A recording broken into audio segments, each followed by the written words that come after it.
Well, welcome to the 700 Club, the Israeli ambassador to the UN, Danon. Ambassador, it's wonderful to have you with us. Thank you for having me, Gordon.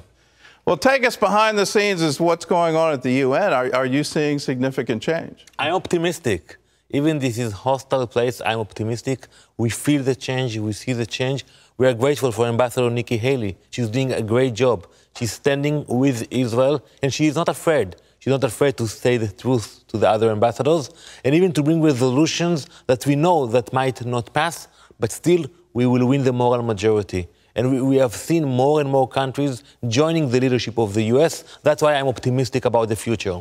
Didn't she just surprise the General Assembly by introducing a resolution condemning Hamas? Well, let me tell you what happened a few days before. The Security Council passed a resolution condemning Israel for the violence over the fence in Gaza. And I asked in the Security Council, what about Hamas? Why can't you name Hamas in the resolution? Why can't you condemn Hamas? They were quiet. So Ambassador Haley took that to the General Assembly, and she put a resolution to condemn Hamas.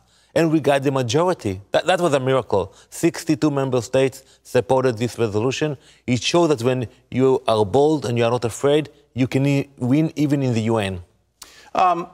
Behind the scenes, do you get the same rejection of Israel from the ambassadors there? Is that what you're hearing behind the scenes, or is this sort of for show? It's exactly the opposite. So behind the scenes, people appreciate Israel. They even admire Israel. I will meet many ambassadors from Arab countries quietly, but then when we come to the UN, they will not even look at me. And I think it will change. I think it will change also. I think we will see that the gap between the public UN and the private UN will not be the same. We are seeing it already from some countries in the Middle East, because I know what they really think about Israel. We are not the problem. Israel is a solution for the problems in the Middle East. No, I agree. I mean, Israel is, it's the light to the nations. you look at that and say, let's follow Israel's example. Saudi Arabia just came out with a documentary which was very unusual, having to do with the foundation of Israel. What's your response to that? They're getting a lot of heat, particularly from Hamas, for doing that. Why do you think they released it? And why do you think they released it now in the 70th year? We see more and more countries in the Middle East acknowledging the fact that they should work with Israel. If they want to promote peace, they should work with Israel. They should not ignore Israel. You still have the radical forces like Hamas, Hezbollah, who will fight it. But I think today you will see that the Saudis and the Israelis and other moderate countries, we have the same enemies, we have the same challenges, and we need to work together. When you hear the hatred coming from Iran, it is against the US, against Israel, but it's also against the Saudis, the Egyptians, the Jordanians. That's why we have to find a way to work together. I heard a report, and I hope it's true. It seems unusual that there were actual protests in Iran, where normally you hear from Iranians, death to Israel. And there was a protest against the ruling party, the ruling government, and they started chanting death to Palestine. Is that true? And from an Israeli point of view, what does that mean? First of all, it's true. You can see it online, those demonstrations. And I think the Iranian people should speak up. They should tell the leaders enough with the hatred, enough of spending billions of dollars in promoting violence in the Middle East. Why should the Iranian pay for terrorists in Yemen, in Syria, in Lebanon, in Gaza? They should take care of for themselves. And we speak directly to the Iranians, and we tell them, we, the Israelis, the Jews, we have nothing against you.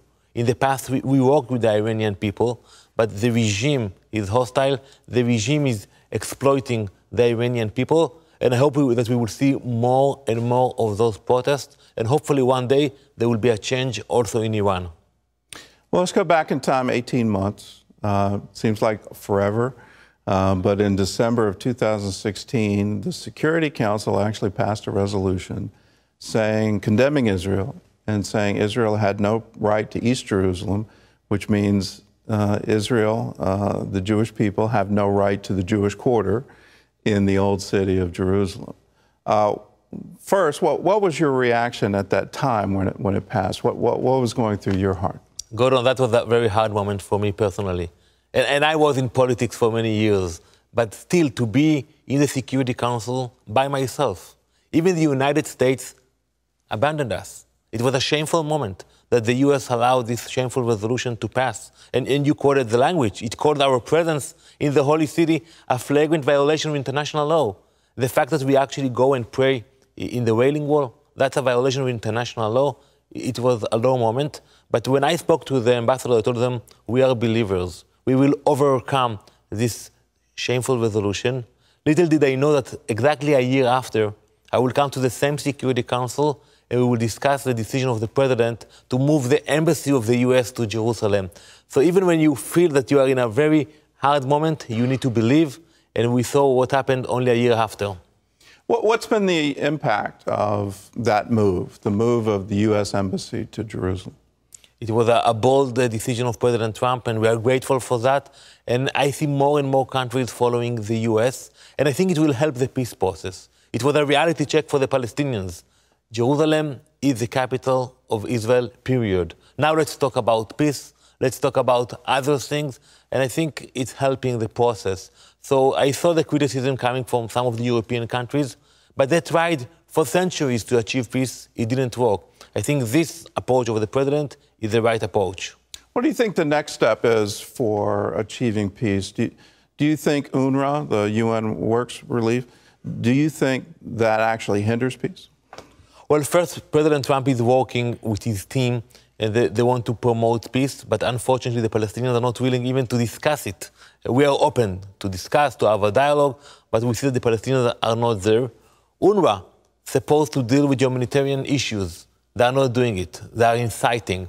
So I think that the U.S. and other countries should support humanitarian projects in the Middle East, but they have to make sure that the money goes to the people who need the money and not for incitement against Israel.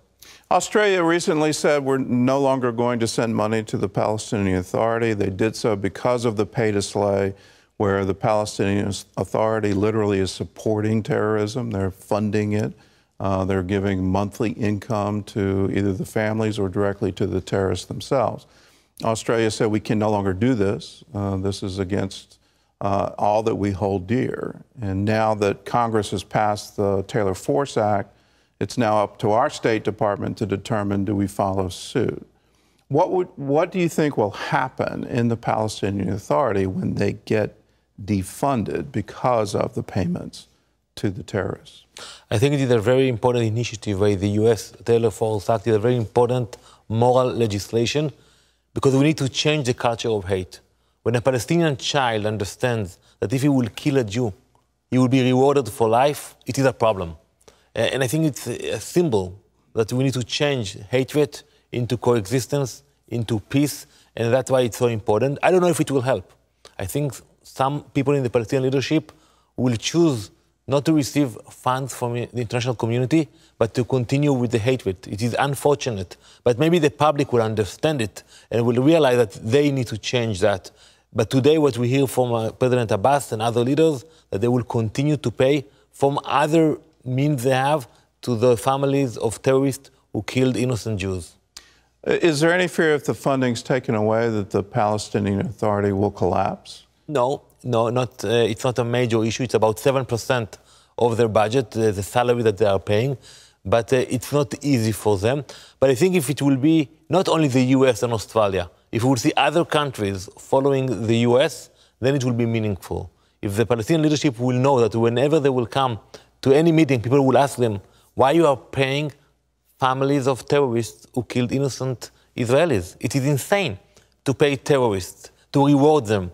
It's actually sending a message for the next generation of Palestinians. We will pay you salaries if you will continue to kill innocent people. Well, you've got a platform right now. You're talking to hundreds of thousands of Christians here in the United States and around the world. What do you want to tell them about Israel? First, I want to thank them. We are grateful for the prayers. We are grateful for standing with Israel. I know that I'm not alone. Even when I stand in the United Nations and I see all the hostility, all the lies against the only Jewish state, I know that I'm not alone. And I want to thank them for standing with Israel. We need them to stand with us, to pray with us. And I am optimistic. Despite everything we hear coming from the UN, I think we are grateful for what we have today. We achieved a miracle, which is the modern state of Israel. How can they pray for you? I imagine sometimes you feel like you stand alone at the UN. How can people pray for you? You know, Gordon, it's interesting because today I live with my family in New York, which is a friendly city to Israel. People like Israel. But when I enter the building of the UN, it's a hostile ground. So for me, I know that I'm not alone. And I think when it's not easy, we need our friends to stand with us. When you see the pictures in the news blaming our soldiers, defending our borders, this is the time we need your prayers. We need your support. When it's not easy, when we are under attack, and when you look at the region, when you see Hezbollah in the north, Hamas in the south, you know that in the future they will try to attack us again. We will need those people standing with us at those crucial times. All right. Well, Ambassador, thank you for being with us. Thank you very much, Gordon. Thank you. All right.